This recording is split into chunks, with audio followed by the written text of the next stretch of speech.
Indiana Corn Growers Association and Indiana Soybean Alliance present Indiana Ag Policy with your host, Eric Pfeiffer. Thanks for joining us on the Indiana Ag Policy Podcast. Eric Pfeiffer here, and glad to have you along. We also want to thank our friends for supporting this podcast at Indiana Farm Bureau. And that's who we're going to chat with today on the podcast, because we have a lot of issues facing us at the national level. And we thought the absolute best person for this is Brantley Seifers. He's their National Affairs Director there at Indiana Farm Bureau. We've got a lot to discuss, from the Farm Bill to labor reform. Just a lot of different things happening here at the national level. Happy to invite Brantley along. Brantley, thank you so much for joining us here on the Indiana Ag Policy Podcast. Absolutely. Thanks for having me, Eric. Let's start with this Farm Bill. Obviously, this has been a long time coming, Brantley. I mean, years. We're literally talking years now that this Farm Bill has been coming. We've got some action out of the House. That's been done for a while now, and now here recently, action out of the Senate. Give us the latest. What are you hearing from folks in D.C. about what we might be seeing in this Farm Bill? And what are you hearing from folks here at home about what they feel about this Farm Bill? Yeah, it's a great question. You're right. We have been dealing with this for quite some time now. 2018 Farm Bill is supposed to be a 5-year Farm Bill. We've had a couple continuing resolutions that just kicked the 2018 a little further down the road. So where we are now, the lay of the land, like you said, the House passed their version of the Farm Bill. We're very supportive of that. Very appreciative to the members of our delegation that voted in favor of that bill. Had a lot of the things we're looking for in a smaller farm bill. So to back up again, this farm bill isn't going to look like your traditional farm bill. About 80% of a traditional farm bill was actually included in the One Big Beautiful Bill that I've already passed. So this is a smaller, it's about 20% of a normal farm bill. However, there's still several different policy programs that our members rely on and are important to our members in this. For example, research, which our land-grant universities very much need, like Purdue University, relies on that research, and our members rely on that. That's in this Farm Bill. You have some updates to rural development title of the Farm Bill. So that's where the broadband dollars and some early childcare programs are in there. And then you have one of our biggest ticket items, which is a fix to Proposition 12, California's proposition that kind of limited how pork production can be done across the country to adhere to California's rule. So this bill is still very much a comprehensive bill, a little smaller. It might look different than what we're used to, but still something that we are very much wanting to see get across that finish line. It went to the Senate, and the Senate decided to pick up their own kind of farm bill and do it their way. So they released their text a few weeks ago. It looks very similar to how the House Farm Bill looks, except for a few caveats. One, they did not touch E15, which is a part of the House Farm Bill, and they did not touch Prop 12, which is a big priority for us in that House Farm Bill. So it'll look different. The Senate's going through their process right now. We hope to see a hearing in the Senate Ag Committee later this month before the August recess, and really hope to see a farm bill pass the Senate and go to a conference committee and eventually get signed into law by the president before the election, or maybe by the end of this year. Yeah, and Brantley, I want to get into some of the details here in just a moment, but I do want to go back to a point you made about this being a smaller farm bill. A lot of folks have called it a skinny farm bill. You can call it whatever you want to call it. But the fact remains that this is still important work that needs to get done, and the urgency around getting a farm bill passed, that hasn't really changed from farm groups like Indiana Farm Bureau, like American Farm Bureau, and the other organizations out there. That's right. I just keep calling it a farm bill, so it might look different, like I said, but it's a farm bill at the end of the day. A lot of these programs we want to make sure are in line with the other 80% that passed. And again, like you pointed out, several programs that are still essential to agriculture, essential to our rural communities, making sure that these are updated. Again, we talked about, what are members saying about this? What are farmers back in Indiana saying about this? They want that certainty. They need that certainty. And they don't need 80% of the certainty. They need 100% of that certainty, right? So making sure this last 20% gets done is going to be really important to us and remain priority for us until it crosses the finish line. So, to some of those details, you talked about the House version. Obviously, let's lay the land for folks that maybe aren't quite as in tune, but right now, Republicans are in control of the House. They do have control in the Senate, though not a wide majority in either one. And obviously, we've got a Republican in the White House. Where this kind of falls is in the Senate, they need 60 votes for this thing, right? So that's where we're struggling here. We got Prop 12, the fix that for that in the House version. Were you surprised that it wasn't in the Senate version, Brantley? I mean, I was kind of surprised, but then again, kind of not. I was just a little surprised that John Bozeman, the Republican chair of that Senate Ag Committee, that he didn't want the fight. I mean, I know that with a lot of Democrats there, it's going to be hard to get to that 60 vote threshold, but man, I kind of want the fight, you know? Right. Yeah. No, I absolutely agree, and I think you nailed it with not wanting the fight. He knows he has to get to 60. The Republicans know they have to get to 60. So when they're looking at what are these more controversial topics that are in the Farm Bill, Prop 12 is probably at the top of that list. Again, I love taking the fight on this one, making sure that we know where our representatives are, where our senators are on this vote. I think making them, put their hand up or down really gives us a good lay of the land. However, their job is to get to 60 votes in a farm bill. And you talked about how, this needs to be bipartisan. The Farm Bill traditionally in the past has been a very bipartisan bill. So I think a way to get there, it makes sense to find a path to get to a bipartisan vote. However, we still think that we can get there with Prop 12 in the bill, and we're hoping that if it's not in the Senate version, at least when they go to conference with the House, we're able to put Prop 12 in there. Again, probably our top priority with this Farm Bill. They got to get to 60 in the Senate. We know that. We know that Democrats in the Senate have really keyed in on nutrition as their main priority in the Senate. We know there's going to be a lot of negotiating between now and Senate Ag Committee hearing and final passage, and then more negotiating with the House. We'll see where the cards land, but we're really hoping to see Prop 12 remain in that bill, top priority for us, and we're going to keep fighting for it. And again, Brantley, for those that maybe aren't up to speed, maybe they're not, a pork producer, a livestock producer, this whole Prop 12 thing that started, again, quite some time ago now, and we've been fighting this. This is something in California that people say is for, animal rights, for animal protection. And the fact of the matter is, it just couldn't be farther from the truth. It's not safer for animals. It's not safer for the people working with the animals. This is just something that allows California to really regulate what's happening across 49 other states here in the U.S., right? That is right. And I think you're really kind of hitting it with that take, but also we're all for California being able to regulate themselves, regulate their state. When they started telling Hoosier producers how they can do the things that they do every single day, they're the experts. That's where we have a problem with it. And more than that, right now it's those pork producers. But if this is allowed to continue, who knows what the next ag industry that will be impacted by California or any other state where they can tell Hoosier farmers how they can farm. That's the real issue at the end of the day. That's the fix that we're trying to get through the Farm Bill. Also, part of this Farm Bill, Brantley, I know that a lot was done in the one big, beautiful bill. I know that another contentious issue is SNAP. This is something that it kind of comes back to between Republicans and Democrats. Do you have an update on that? Do we know, are we any closer on coming to an agreement on that out there, or is this going to continue to be a pain point? I think this is going to continue to be a pain point up until we really see what it looks like going to the floor. I think Democrats are going to continue to have this as their number one priority. In Indiana, we saw even in the House, this was a bipartisan vote with all of our Republican representatives voting for it and our two Democrats voting against it. And both identified SNAP as being an issue. I think the Senate's going to have the same issue on their hands. So at some point, we might see this come together.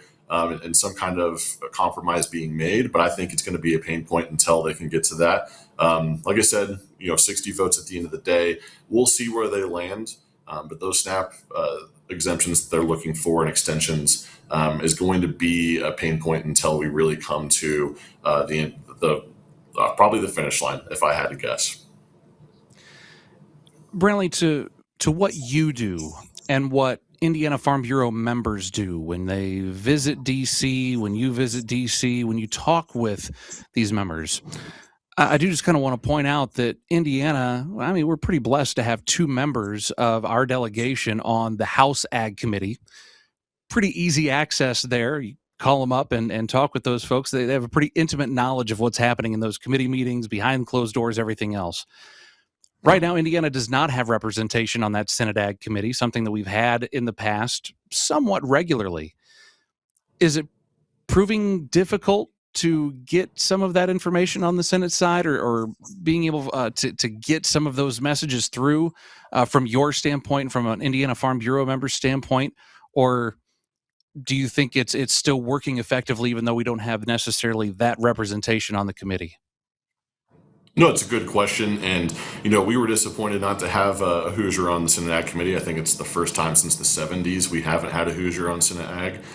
But, we've been working through that. And luckily for us, we still have 2 senators that care very deeply about agriculture and stay up to date on agriculture. We are the Hoosier ag states, and the ag economy within Indiana is so important. So they've been on top of it. It's not as easy when you don't have somebody in the room, like you say, behind the doors in committee.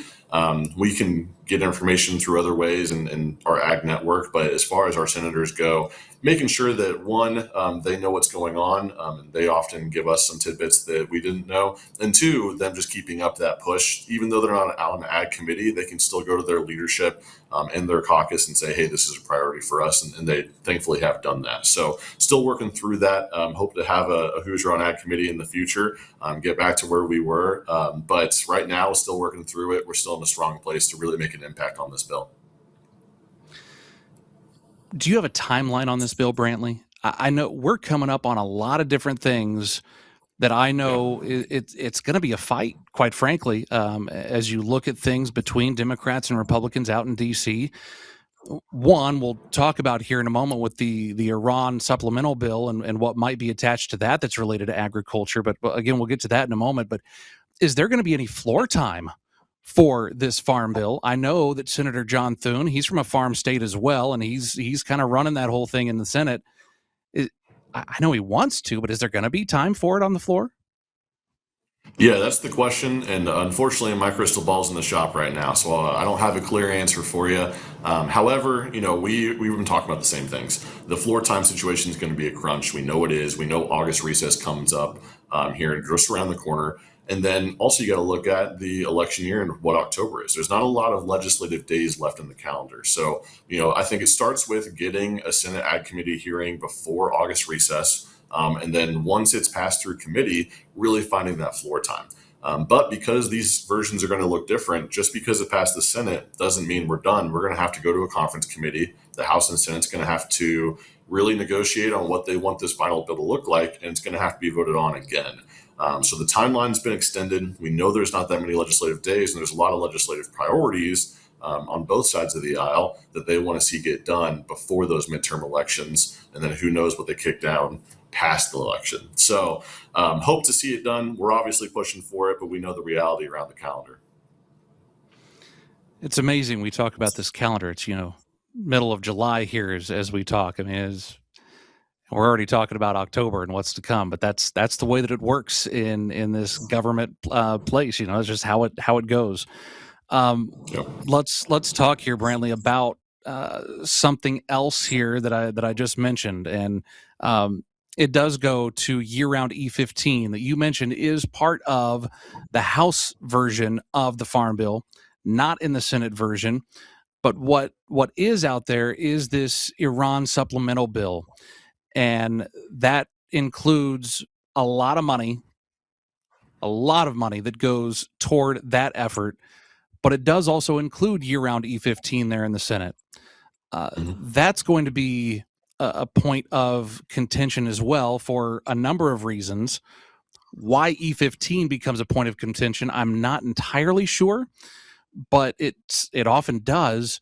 But again, we're pitting Republicans against Democrats on that. What's the latest you're hearing there as we, again, come up on this August recess? Yeah, I think this is a great time to talk about it too. I read this morning that Politico put out their own internal poll. They've interviewed voters and asked them if they liked it, that making sure that biofuels had more access year round, and 75% of likely voters responded yes. So the support is there. We know the support is there, not just in ag states, but and then in the Midwest, but kind of everywhere. I think the crunch on fuel is being felt, and this is going to be a great way to get long-term relief through policy. And again, something that we saw in the House. It's a dynamic where some Republicans, especially southern states, voted against year-round E15, but we saw Democrats in those Midwest states and around the country vote in favor of it. So again, a very bipartisan bill, a lot of support from the public. We're hearing the same things, that there's going to be a lot of different ways that this one can get across the finish line. In the House, they were able to do it and add it to a farm bill at the end of the day. They did a weird solo vote and then kind of added it back in for the farm bill. In the Senate, they want it in this supplemental bill. As long as it gets across the finish line, that's our goal. We've had it at the 1 yard line several times, but we know the support's there. We know the support's there on both sides of the aisle, the public. It's just making sure that this one can get done. The president signaled his support. We had Democrats, especially in the Midwest, support this. And I like what you said about wanting the fight earlier. I think that's exactly where we are with E15. We want a up-down vote, see where our senators are, see where our members of Congress are. I think after years of fighting through year-round E15, years of waivers that we've gotten, it's time to really kind of put the money where your mouth is and kind of see where the vote lands. And this is a critical time right now for Midwest growers all across the Corn Belt. This E15 thing, if we can get this year round, this could mean huge things for Indiana corn growers. I mean, you talked earlier about wanting not just 80% certainty, but 100% certainty. In this situation, Brantley, it seems like the fuel retailers, they're the ones that really need this 100% certainty, because we can keep giving this E15 waiver every year. But that's what it is. It's this temporary waiver. They're not sure whether or not they should put infrastructure in, because they don't know, is this going to become law? And that's what the holdup is. And farmers they're not able to move as much of this as what they want to. This could be a huge, huge contribution for farmers. You're absolutely right. And the average person going to fill up their car, they might not know. One, they might not have the access, and the access isn't going to come until, like you said, they have the certainty at the pump that they can make those infrastructure improvements and really offer year-round E15. But even the everyday driver, when they do have that option, might not be familiar with it. The sooner we get this in place, we get year-round E15 done and signed into law, the faster we can start moving on year-round E15 and really make it something that is more known in the market, and something that everyday users will be comfortable going to and finding and getting that cheaper, better option. If your vehicle is 2001 or newer, you can fill up with it now and save some money at the pump. Brantley, stick around.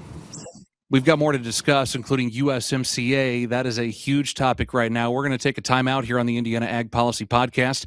It's presented by the Indiana Corn Growers Association, Indiana Soybean Alliance, and Indiana Farm Bureau.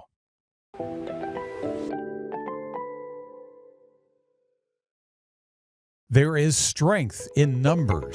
That's why the Indiana Soybean Alliance membership and policy and Indiana Corn Growers Association need you. These organizations represent Indiana soybean and corn farmers on critical and regulatory issues affecting their industry. Along with support from the national organizations, National Corn Growers Association and American Soybean Association, the Indiana members help determine public policy positions on critical issues, including farm bills, trade policy, and ethanol and biodiesel legislation. Become a member of Indiana Soybean Alliance membership, Indiana Corn Growers Association, or both. Visit incornandsoy.org to select a membership. That's incornandsoy.org.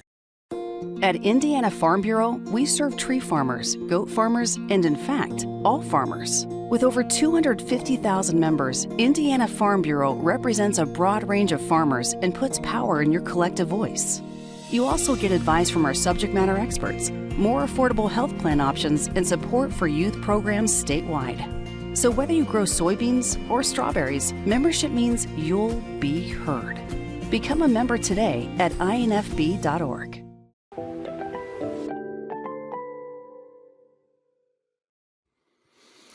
We're talking policy on the Indiana Ag Policy Podcast. I'm Eric Pfeiffer from Hoosier Ag Today with Brantley Seifers, National Affairs Director for Indiana Farm Bureau. And Brantley, again, I told you we still have much more to talk about. So much going on right now. USMCA, the U.S.-Mexico-Canada agreement. Man, oh man. A lot that we could go into here, but I guess to keep it very simple, there was a review that needed to happen. President Trump said, I don't really have any intention of renewing it, at least not in its current form.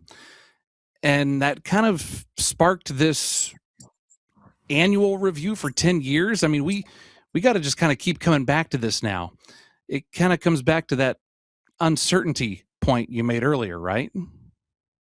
That's exactly right. And knowing that how this president negotiated the first time, really put this in place. This was a bipartisan agreement at the end of the day and has done really well for agriculture in the United States. Really want to see a solution come together, but understand that's kind of where the president is and how those conversations have been going with the U.S., Canada, and Mexico.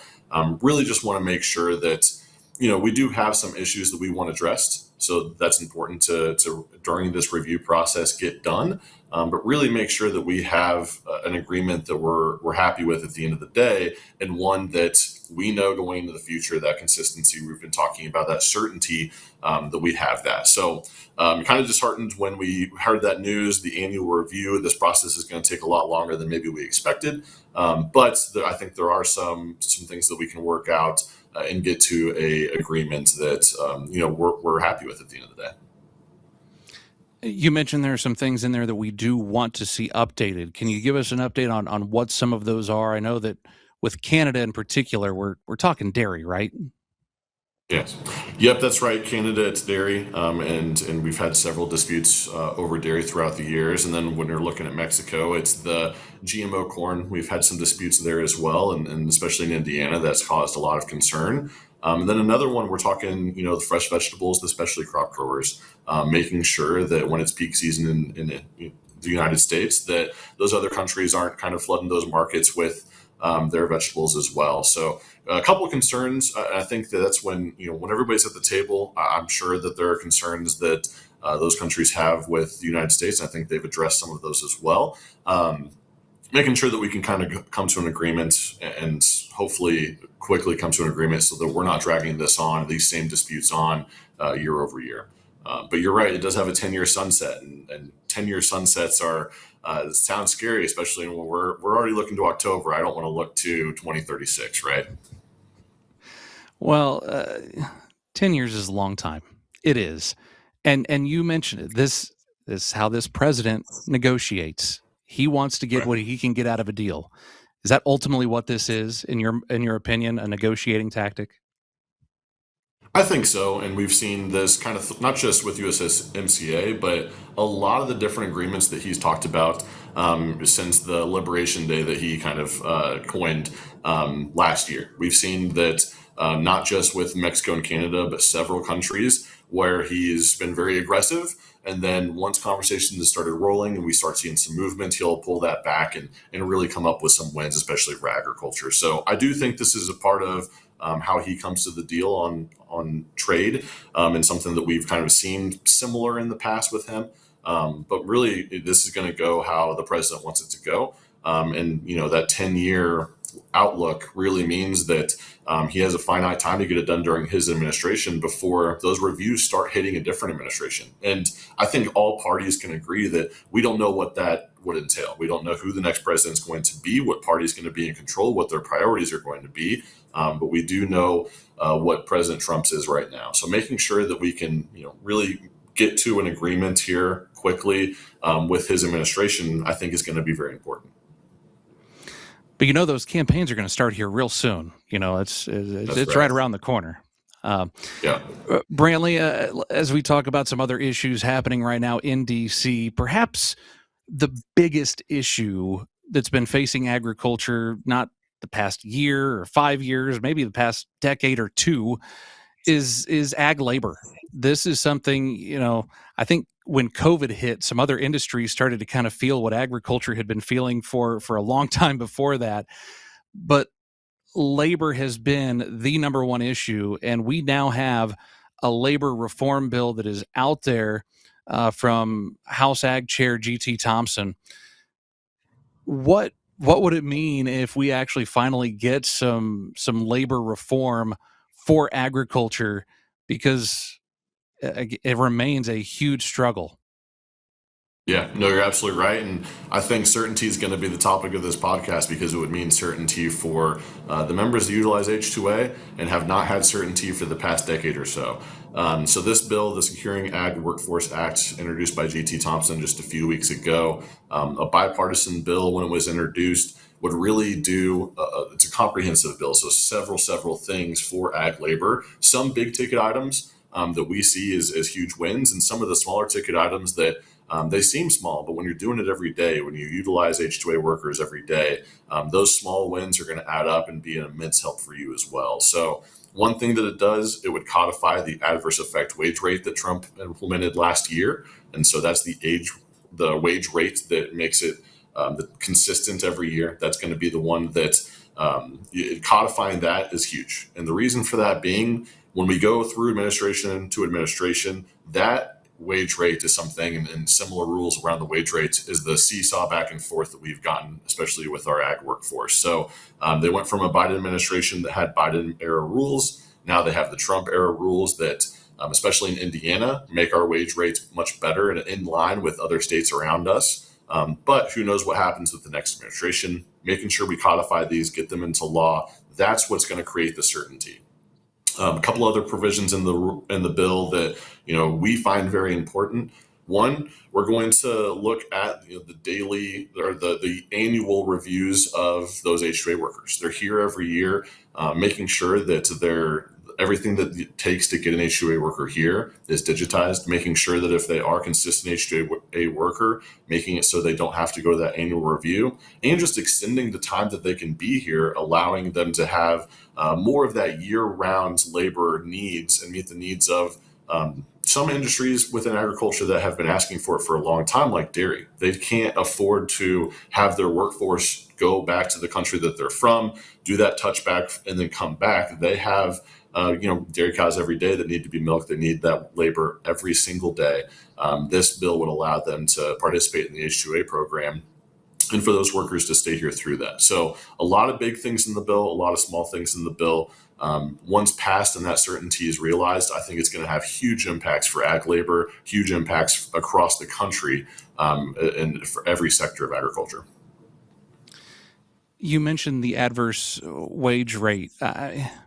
This has huge impacts. I mean, even just Indiana, like we're part of one area, and then you go to like Kentucky, it's part of a different one. Like there are different rates here, very, very close. It's a huge difference in what they're paying workers and what we're paying workers, right? I mean, this costing farmers a lot of money. Yeah, absolutely. We have a lot of melon growers down in southern Indiana, right along the river there. In Kentucky had in the previous adverse effect wage rate, or AWR, they were about $3 cheaper than our state. And so, that doesn't sound like a lot, but when you have workers hourly in the fields, that adds up very quickly. The disparity between Kentucky and Indiana was very huge. And actually, you go to northern Indiana, Michigan was the only state to have their adverse effect wage rate go down. So that had, creating more disparity there between us and Michigan. So the new adverse effect wage rate rule that came out at the end of last year, it's implemented now, makes a lot more sense for Indiana. It really sets our rates very similar to others in the Midwest, which we wanted to see. And also what it did is it gave two different tiers. So the entry level tier and then the higher skill tier. Our entry level tier, significantly lower than previous adverse effect wage rate. And that is what a majority of H2A workers that come in are going to be at that tier. Now, the second one, the higher one, that means they have skills and certificates and abilities that you would want them to be paid that higher rate. There aren't as many of them, but they're still very important to the farm and have those leadership roles that you need. We're very happy to see that wage rate still in line with a lot of the country, but it does give us an option to really pick out, we do have higher skilled workers in the H2A space. We're going to pay them more. And then the H2A, the lower rate is going to be kind of standard across the board, really provide relief to those H2A labor farms and the farmers that utilize it. Man, any help with labor that farmers can get, we'd sure use it, and we'd take it. So hopefully we get to see some movement on that. Brantley, last thing here, and you and I touched on this a little bit before we hit the record button. John Deere and their right to repair, this has been going on for some time. It's kind of been a headline. I see that they've come to some agreements here. But this is something that with Farm Bureau, there's been a memorandum of understanding for a while. Kind of just talk through this and what this thing is with John Deere and their right to repair equipment. Farmers, they need to be able to fix their equipment, right? And are they able to? Yeah, you're absolutely right. They do need to. Something that the right to repair conversation came up a few years ago, and American Farm Bureau Federation, which encompasses Indiana Farm Bureau, has had those MOUs in place with John Deere and others for several years now, really just coming to that agreement that our members need to be able to fix their own equipment. With this new FTC agreement with John Deere coming out, I think we're going to see more transparency in that way, but also it gives our members an outlet to really reach out to us. Hey, if we don't have the option to repair our own equipment, we're going into planting season, we're going into harvest, can you help us? It gives our members that route to have that direct communication between Farm Bureau and John Deere or whoever it is, and really allow them to get that solution figured out. So we've been very beneficial to have those MOUs. I know that whether it's through legislation or through administrative action, rights to repair has been a huge topic, not just for agriculture, but other sectors. So it's something that we will continue to monitor, but something that, at least for Farm Bureau and our members, we've had that outlet for a few years now with John Deere and others. Brantley, I appreciate you coming on today. We're getting into a pretty busy time of year here. I mean, August gets a little crazy. Obviously, we've got the state fair coming up, and I know Indiana Farm Bureau is incredibly active at the Indiana State Fair. But more so than that, you mentioned it a couple times here, the August recess. It's a busy time for you and for your members, right? That's right. August recess is always big for us. Indiana Farm Bureau, our goal is to meet with every member of our Indiana delegation on a farm in August. So we've already started scheduling those. If you're a Farm Bureau member or a farmer just around, we'd love to have you there. Really it's our opportunity to hear directly from your member of Congress. What are they working on? What are they think's coming up? It's a great opportunity for us to get them on a farm and really hear those stories. We take members, you mentioned we take members to DC and we advocate for agriculture several times a year, but this is a way to get them back home, a larger meeting, more members in front of them, and your opportunity to really directly interact with your member of Congress without flying out to DC. So we really enjoy August recess and the shop talks that we put on with our members. More to come on those, but if you're a member or a farmer that's interested in hearing from them, be on the lookout for those dates. We really hope to get those on the calendar pretty soon and really have some positive conversations with our member of Congress on these issues and more. And if you're thinking, what is that going to do? It's just me. They don't need to hear from me. It makes a huge difference. I've been in the room with farmers talking with these folks, and I'm telling you, it makes a huge difference. Brantley, I know you're in the same boat. You've seen it in action. Yeah, you're absolutely right. They want those stories to go back and tell their colleagues about. We talked about our senators not being on Senate Ag Committee, but still being very vocal in agriculture. And they do that by listening to our members and being able to tell the stories to their leadership. Hey, I was on a farm back in Indiana. This is what I heard. That's very important to make, all of these priorities that we've talked about, all these issues, and there's no limit to the issues that we have at the federal level. They want the stories behind it, and that's this opportunity. So you're absolutely right. Being in the room, making your voice heard is hugely important to really get these across the finish line. Check it out. You can find stuff, I assume, at infarmbureau.org. We'll have some information on that, some of the events coming up. And, of course, I'm sure you'll get their emails and everything else. If you're a Farm Bureau member, they'll have that out there for you. Brantley, Yep. enjoy August.